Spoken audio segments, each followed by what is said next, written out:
Hello everyone class 12 को modern physics को सिरिजमा आज हामी च्याप्टर 22 क्वान्टाइजेसन अफ एनर्जीमा छौं।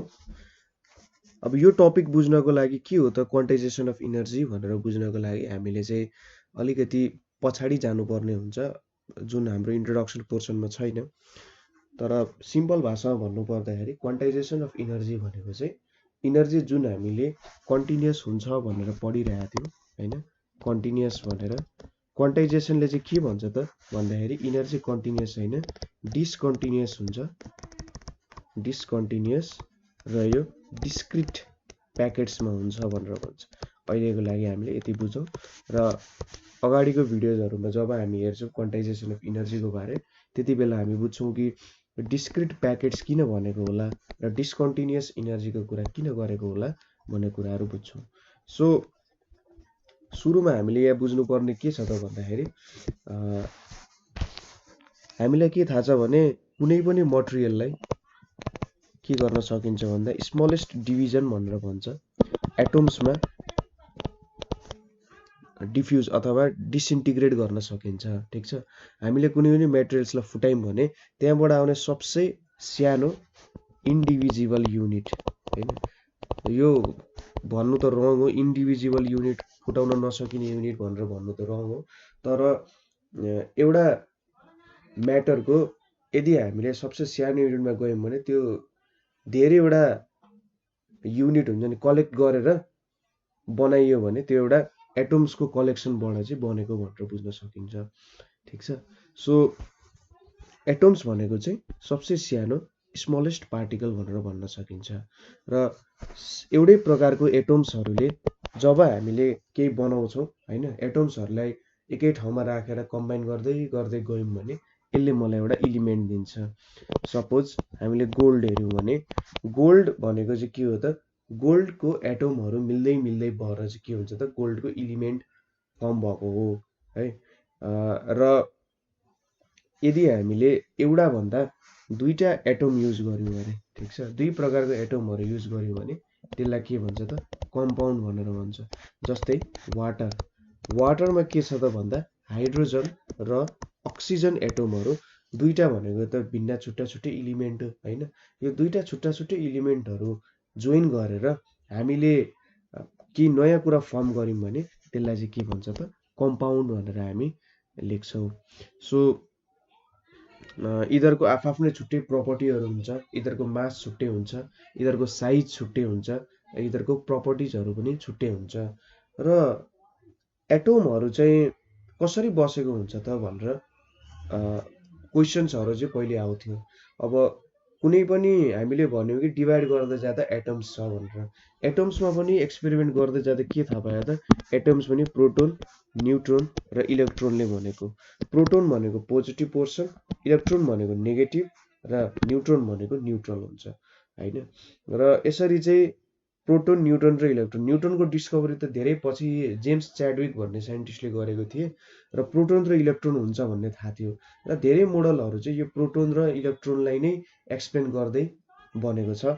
सो सुरुमा बनिएको थम्सन्स मोडल अफ एटम भनेको छ, थम्सन्स मोडल अफ एटम भनेर छ है।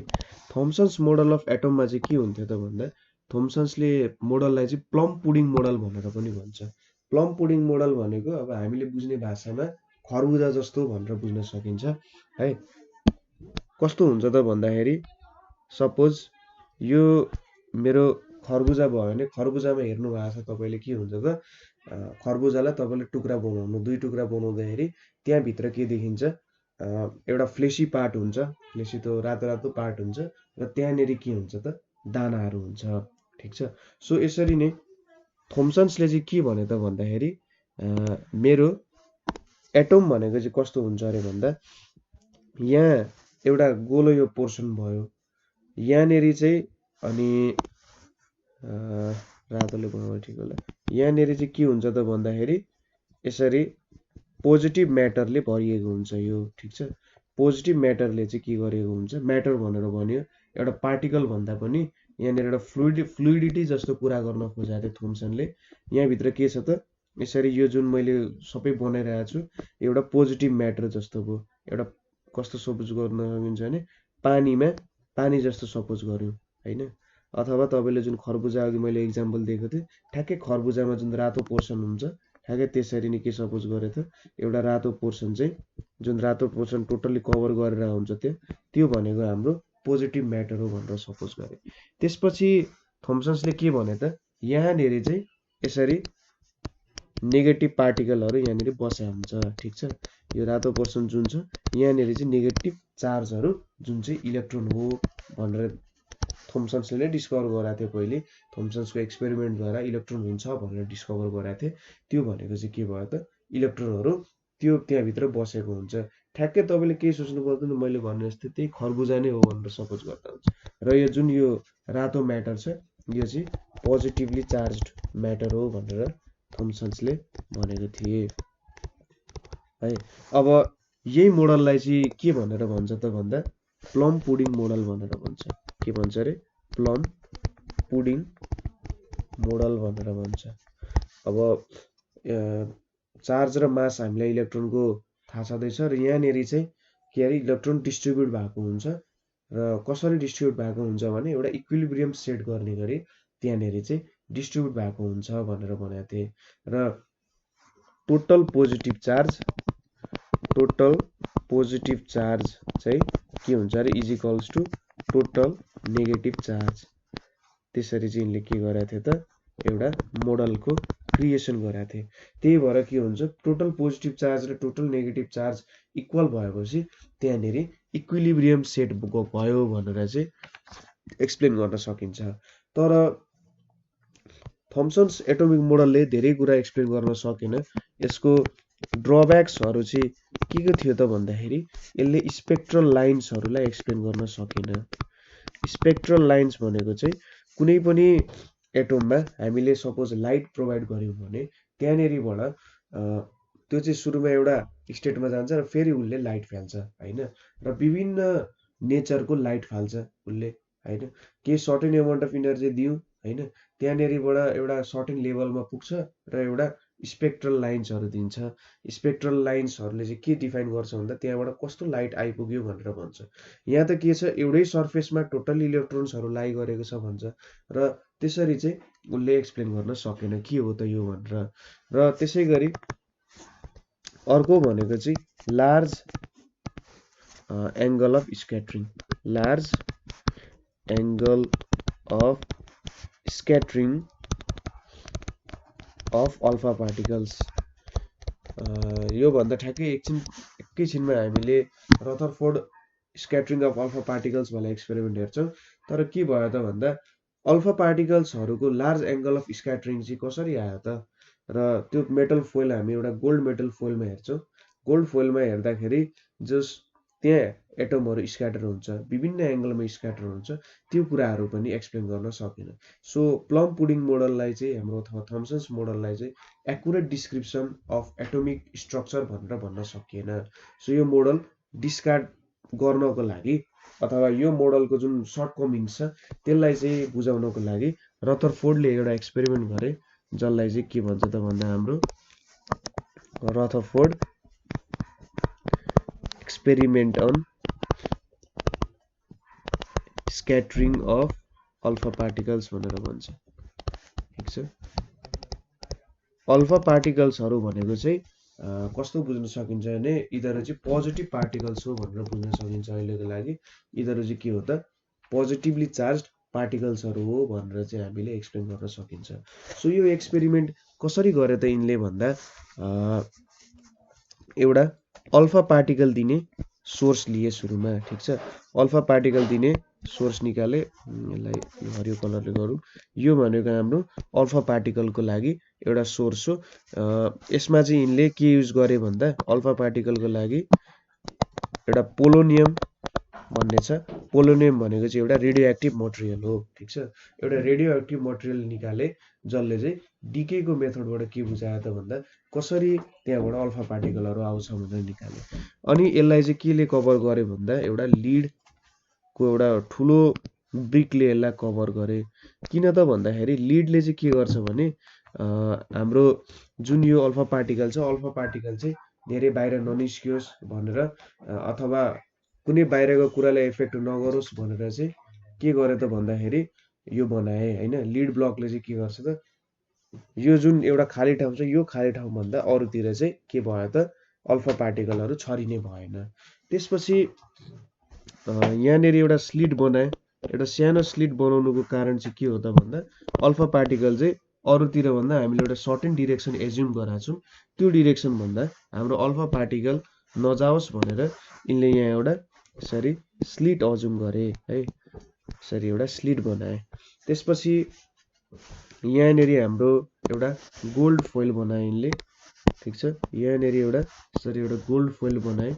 यो गोल्ड फोइलमा चाहिँ के हुन्छ त भन्दा हाम्रो अल्फा पार्टिकलहरू स्ट्राइक हुन्छ, ठिक छ। अल्फा पार्टिकलहरू के हुन्छ स्ट्राइक हुन्छ र अल्फा पार्टिकलहरू यो गोल्ड फोइलमा स्ट्राइक भइसकेपछि कतै न कतै त जान्छ होइन। अल्फा पार्टिकलले त यो सायद अल्फा पार्टिकलको इनर्जी यति धेरै हुन्छ कि यसले चाहिँ गोल्ड फोइललाई छेडेर जान सक्ने इनर्जी पनि हुन्छ। अब छेडेर जानु भनेको के हो भन्ने कुरा चाहिँ यो एक्सपेरिमेन्टमा हामी हेर्छौँ। त्यसपछि यतापट्टि यिनले के गरे त भन्दा एउटा जेडएनएस अथवा जे सपोज गर्दा पनि हुन्छ, यहाँनिर एउटा फ्लुरोसेन्ट स्क्रिनको लागि के गरे त एउटा जेडएनएसको स्क्रिन राखे र कहाँ स्ट्राइक हुन्छ भनेर हेर्न खोजे, ठिक छ। हेर्नको लागि चाहिँ यिनले एउटा माइक्रोस्कोप चाहिँ देखाए। यहाँनिर एउटा के छ त माइक्रोस्कोप, यताबाट सपोज यो डिरेक्सन जुनै डिरेक्सनबाट हेरे पनि केही फरक परेन। यहाँनिर एउटा माइक्रोस्कोप एम सेटअप गरे र त्यसो भए के भयो त भन्दा यहाँबाट अल्फा पार्टिकलहरू गयो, यो स्लिटबाट छिर्यो र एक्सपेरिमेन्ट गर्दा के भयो त भन्दा विभिन्न डिरेक्सनमा चाहिँ अल्फा पार्टिकलहरू गएको देखियो, ठिक छ। फेरि यसरी ब्याक गएको पनि देखियो र यतापट्टि पनि विभिन्न एङ्गलहरूबाट चाहिँ अल्फा पार्टिकलहरू गएको देखियो। यो एङ्गल यतापट्टि होइन। सो यतापट्टि विभिन्न एङ्गलहरूमा अल्फा पार्टिकलहरू गएको देखियो। सो यहाँबाट अब थम्सन्सले एक्सपेरिमेन्ट गरेपछि के थाहा पाए त भन्दाखेरि 3-4वटा कुरा चाहिँ यहाँबाट यिनले कन्क्लुजनको रूपमा निकाले। के कन्क्लुजनमा निकाले भन्दा पहिलो कन्क्लुजन भनेको most of alpha particles past straight through gold foil, past straight through gold foil. अब यो कसरी हुन्छ भन्ने कुराहरू हामी हेर्छौँ। सो सुरुमा कन्क्लुजनहरू हेरौँ, एक्सपेरिमेन्टको कन्क्लुजनहरू र some alpha particles were scattered by small angles. अर्को कुरा यो थाहा पाए, सुरुमा के थाहा पाए त धेरैवटा अल्फा पार्टिकल चाहिँ गोल्ड फोइलबाट डिफ्लेक्ट नभई पास भए, केही अल्फा पार्टिकलहरू स्मल एङ्गल्सबाट गए। त्यस्तै गरी some alpha particles were scattered by large angles. कुनै अल्फा पार्टिकल्सहरू चाहिँ एकदम लार्ज एङ्गल्समा स्क्याटर्ड भए र अन्तिममा चाहिँ a few alpha particles where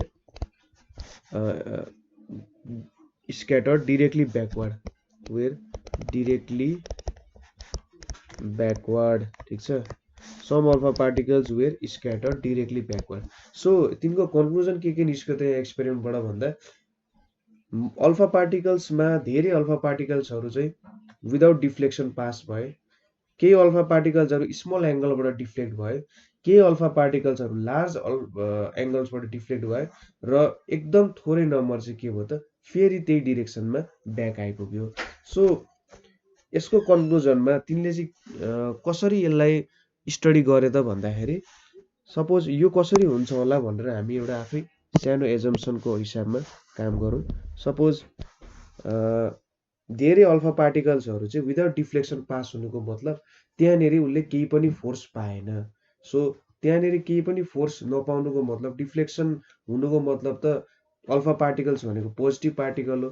हामीलाई के थाहा छ त एटममा चाहिँ थाहा भएको कुरा भनेको प्रोटोन र इलेक्ट्रोन हुन्छ। अब डिफ्लेक्सन हुनुको मतलब के हो भने त्यो अल्फा पार्टिकल्सहरूलाई चाहिँ के भइरहेछ त रिपल्सन भइरहेको छ भनेर बुझ्न सकिन्छ होइन। सो मोस्ट अल्फा पार्टिकल्सहरू चाहिँ सपोज डिफ्लेक्ट नहुनुको मतलब के हो भन्दाखेरि धेरै चाहिँ खाली स्पेस थियो भनेर भन्न सकिन्छ। सपोज यो मेरो अल्फा पार्टिकल्स हो भने धेरै अल्फा पार्टिकल्सहरू डिफ्लेक्ट नहुनुको मतलब धेरै एटमको स्पेस चाहिँ खाली छ। किन भन्दा स्पेस धेरै खाली नभए त धेरैवटा एटमहरू डिफ्लेक्ट हुनुपर्ने, एकदमै नजिक भएको भए त के हुनुपर्ने हो, डिफ्लेक्ट हुनुपर्ने हो। र केही चाहिँ के भयो भन्दा सानो एङ्गलले डिफ्लेक्ट भयो, केही चाहिँ सानो एङ्गलले डिफ्लेक्ट भयो होइन, केही चाहिँ यसरी सानो एङ्गलले डिफ्लेक्ट भयो र केही चाहिँ एकदम लार्ज एङ्गलले पनि डिफ्लेक्ट भयो, केही चाहिँ यसरी लार्ज एङ्गलले पनि डिफ्लेक्ट भयो र केही एटम चाहिँ के भयो त भन्दा जुन पोजिसनबाट आएको यसरी आयो भने त्यही पोजिसनबाट फर्किए।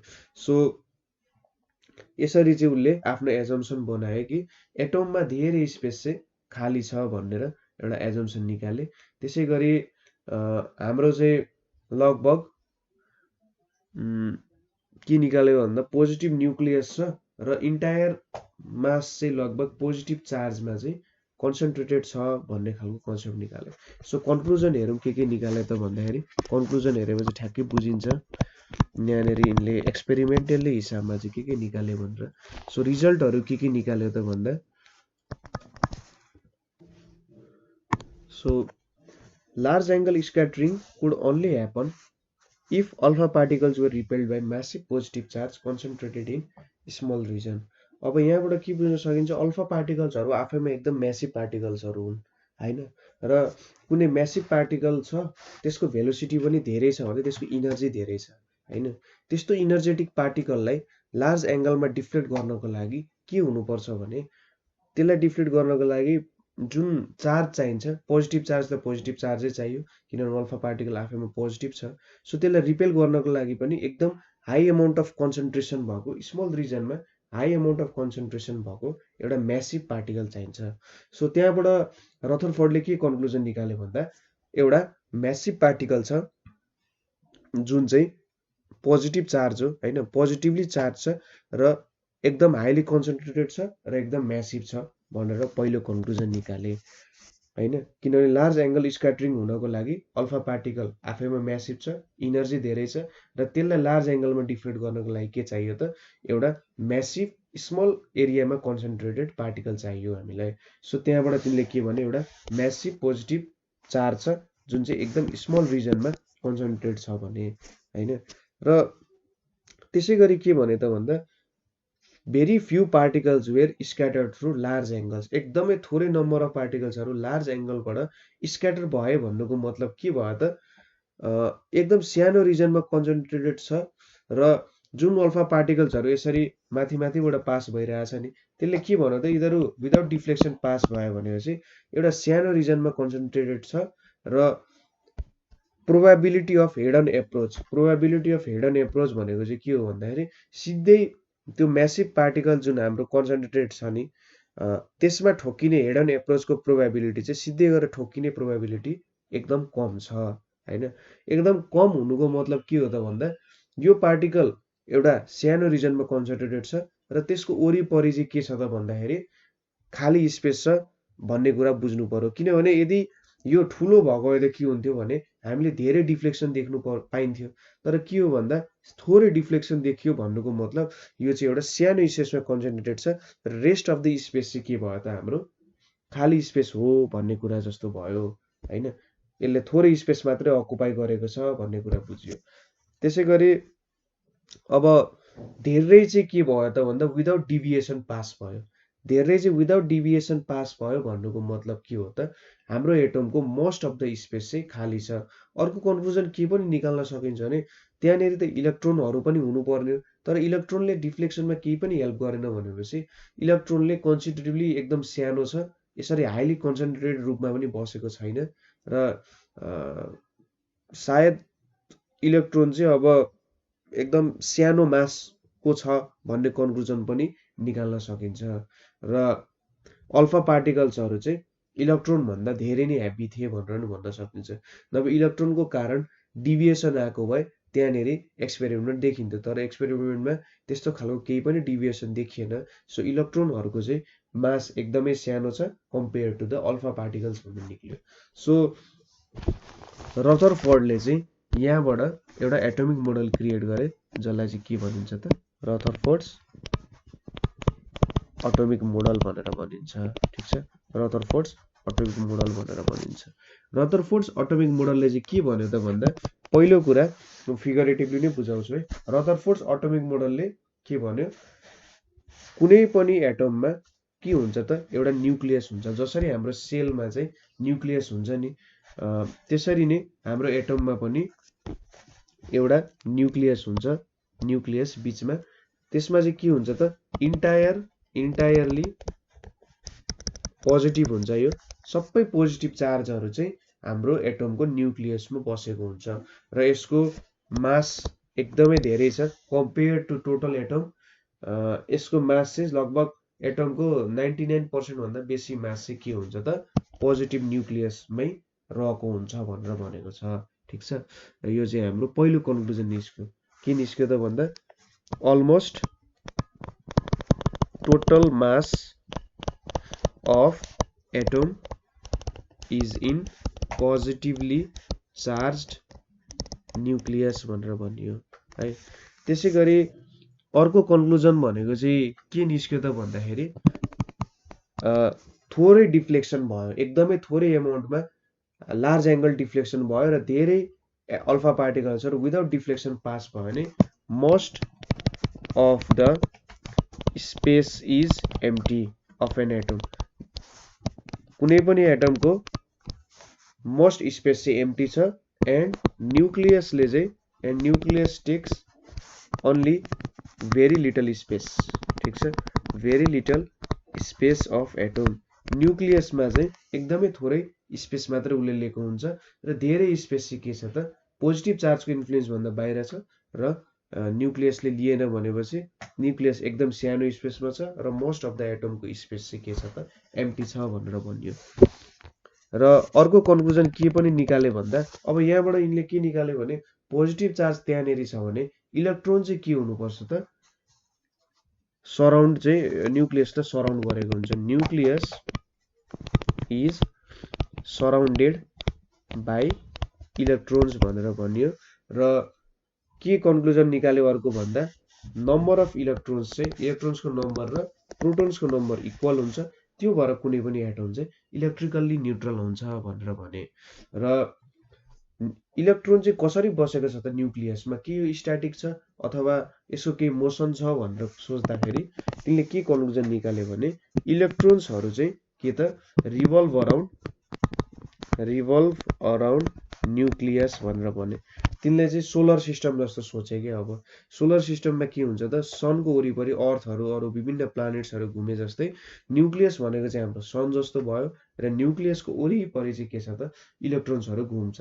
र यो इलेक्ट्रोन्सहरू कसरी घुम्छ भने एउटा नेसेसरी सेन्ट्रिपिटल फोर्स हुन्छ हैन, त्यो नेसेसरी सेन्ट्रिपिटल फोर्स चाहिँ electrostatic force of attraction between them and nucleus.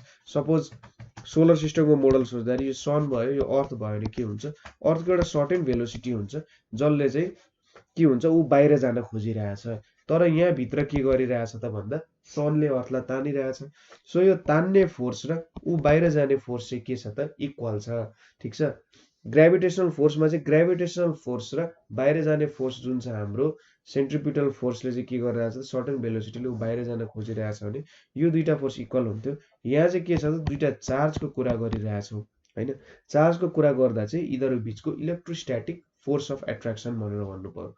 Electrostatic force of attraction र सेन्ट्रिपिटल फोर्सले एकअर्कालाई ब्यालेन्स गरिरहेछ र ब्यालेन्सको कारण चाहिँ के भइरहेछ त इलेक्ट्रोन चाहिँ न्युक्लियसको वरिपरि घुम्न सकिरहेको छ। ठीक छ, यो एउटा यिनले एउटा टेन्टेटिभ मोडल बनाए हैन। र अहिलेको जुन हाम्रो थ्योरीहरू छ नि लगभग यही टेन्टेटिभ मोडलमै बेस्ड छ। यसकै अलिकति चेन्ज गर्दै गर्दै आएको, तर जुन यो कुरा बनाए यिनले यही मोडलमा चाहिँ बेस्ड छ। सो हेर्दाखेरि के देखिन्छ, ठिक छ हाम्रो कन्क्लुजन राइट छ भन्ने कुरा निस्क्यो, तर यसको पनि केही ड्रब्याक्सहरू छ। हाम्रो रदरफोर्ड एटोमिक मोडलको पनि केही ड्रब्याक्सहरू छ। के ड्रब्याक्सहरू छ त भन्दाखेरि सपोज म्याक्सवेल्स थ्योरीले के भने त भन्दाखेरि म्याक्सवेल्स थ्योरीको बारे चाहिँ हामीले अब ब्याचलर्समा अलिकति इनडेप्थमा पढ्नुपर्ने हुन्छ, तर यहाँ हामीले के बुझौँ भने कुनै पनि चार्ज चाहिँ एक्सेलरेटिङ मोसनमा छ अरे, चार्ज एक्सेलरेसनमा छ भने चार्ज एक्सेलरेसनमा छ भने त्यसले के दिन्छ त भन्दाखेरि रेडिएसन फाल्छ। ठिक छ, कुनै पनि चार्ज एक्सेलरेट गरिरहेछ भने उसले रेडिएसन फाल्नुपर्छ हैन। रेडिएसन किन फाल्छ त भन्दाखेरि ऊ चाहिँ इक्विलिब्रियममा हुन चाहन्छ हैन। एक्सेलरेसनमा छ भने त उसँग धेरै इनर्जी छ, धेरै इनर्जी छ भने उसले चाहिँ आफूलाई के गर्न खोजिरहेको हुन्छ, इक्विलिब्रियममा ल्याउन खोजिरहेको हुन्छ हैन। इक्विलिब्रियममा ल्याउनको लागि उसले के गर्छ त आफूबाट इनर्जी फाल्छ इन द फर्म अफ रेडिएसनको रूपमा चाहिँ उसले इनर्जी फालिरहेको हुन्छ। सपोज अब मोडलमा हेरौँ हामीले, सपोज पोजिटिभ चार्जको वरिपरि इलेक्ट्रोन घुमिरहेछ भने इलेक्ट्रोन त एउटा सर्टेन एक्सेलरेसनमा छ। अब बिस्तारै उसले के गर्छ त इनर्जी लुज गर्दै जान्छ, वरिपरि घुमिरहेछ भने त उसले इनर्जी फालिरहेछ हैन, फोटोनको रूपमा इनर्जी फाल्छ है। इनर्जी फालिरहेछ भने के हुन्छ, इनर्जी फालेपछि ऊ चाहिँ इनर्जी फाल्नुको मतलब उसको इनर्जी घट्यो। उसको इनर्जी घट्नुको मतलब के हो त इलेक्ट्रोस्ट्याटिक फोर्सले त उसलाई ज्यादा तान्न सक्छ नि। सो ऊ चाहिँ के हुन्छ, अब यो न्युक्लियसको नजिकै नजिकै आउँदै जान्छ कि, न्युक्लियसको नजिकै नजिकै आएर अन्तिममा चाहिँ न्युक्लियसमा ठोकिनु पर्ने कुरा गर्यो हैन। सो के भयो त इलेक्ट्रोनको सर्टेन एमाउन्ट अफ इनर्जी हुन्छ, एक्सेलरेसनमा हुँदाखेरि उसले चाहिँ इनर्जी रेडिएट गर्छ ताकि ऊ इक्विलिब्रियममा बसोस्, र त्यसपछि के हुन्छ इलेक्ट्रोस्ट्याटिक फोर्स झन् स्ट्रङ हुँदै जान्छ र अन्तिममा चाहिँ इलेक्ट्रोन चाहिँ एटममा ठोकिनु पर्ने, र अन्तिममा के भइदियो त एटम नै एक्जिस्ट नहुनु पर्ने हो भन्ने जस्तो कुरा चाहिँ यहाँनिर निस्क्यो। सो पहिलो ड्रब्याक चाहिँ यो भयो। ठिक छ, इलेक्ट्रोनले इनर्जी लुज गरिरहेछ, यसको मतलब अन्तिममा चाहिँ इलेक्ट्रोन एटममा गएर अथवा पोजिटिभ चार्जमा गएर ठोकिनु पर्ने, तर त्यस्तो भइरहेको छैन। त्यो हाम्रो के भयो त पहिलो ड्रब्याक्स भयो हैन। अर्को कुरा के भने त भन्दा इलेक्ट्रोनले चाहिँ रेडिएट गर्छ हैन। रेडिएट गर्छ भनेपछि सबै फ्रिक्वेन्सीमा रेडिएट गर्छ, सबै फ्रिक्वेन्सीमा रेडिएट गर्न सक्ने भयो हैन, र जहाँ पाए त्यही हिँड्न सक्ने भयो। रदरफोर्डले चाहिँ इलेक्ट्रोन चाहिँ यही पोजिसन यही वरिपरि घुम्छ जस्तो त भनेन। तिनले के भने सोलर सिस्टममा पनि के हुन्छ त अर्थ एउटा सर्टेन अर्बिटमा घुमिरहेछ हैन, मार्स मर्करी भिनस आफ्नो एउटा सर्टेन अर्बिटमा घुमिरहेछ, तर यहाँनिर के भइरहेछ जहाँ पनि घुम्न पाइरहेछ, जे पनि जति पनि फ्रिक्वेन्सीको लाइट निकाल्न पाइरहेछ। तर एक्सपेरिमेन्ट गर्दाखेरि के भयो त यसरी फोटोनहरू चाहिँ सबै खालको फोटोन निक्लिन सक्दैन, सबै फ्रिक्वेन्सीको फोटोन निक्लिन सक्दैन भनेर चाहिँ एक्सपेरिमेन्टल्ली थाहा पायो हैन। यसलाई चाहिँ लाइन स्पेक्ट्रा भनेर भन्छ। हामीले एकैछिनमा लाइन स्पेक्ट्राको बारेमा पनि पढ्छौँ। सो लाइन स्पेक्ट्राहरूको बारेमा एक्सप्लेन गर्न सकेन। सो दुईटा ड्रब्याक भनेको के भयो त एटमको स्टेबिलिटी एक्सप्लेन गर्न सकेन पहिलो कुरा, त्यसै गरी रेडियस कुन रेडियसमा हिँड्नुपर्छ, त्यसले कस्तो खालको फ्रिक्वेन्सी अफ लाइट चाहिँ बाहिर निकाल्नुपर्छ भन्ने टाइपको कुराहरू उसले एक्सप्लेन गर्न सकेन। सो यो भयो हाम्रो रदरफोर्ड्स एटमिक मोडल। सो हामीले बुझ्यौँ होला रदरफोर्ड्स एटमिक मोडलले कसरी यस्तो कन्क्लुजनहरू निकाल्यो हैन। एक्सपेरिमेन्ट बुझ्यौँ होला हामीले, gold foils experiment. So कतैको question भयो सोध्नु होला। हामी अर्को भिडियोमा चाहिँ अब यो लाइन स्पेक्ट्रा किन निस्क्यो र कुन रेडियसमा चाहिँ हिँड्दाखेरि यो स्टेबल हुन्छ भन्ने कुराहरू पढ्छौँ। सो आजको लागि यति नै। Thank you for watching.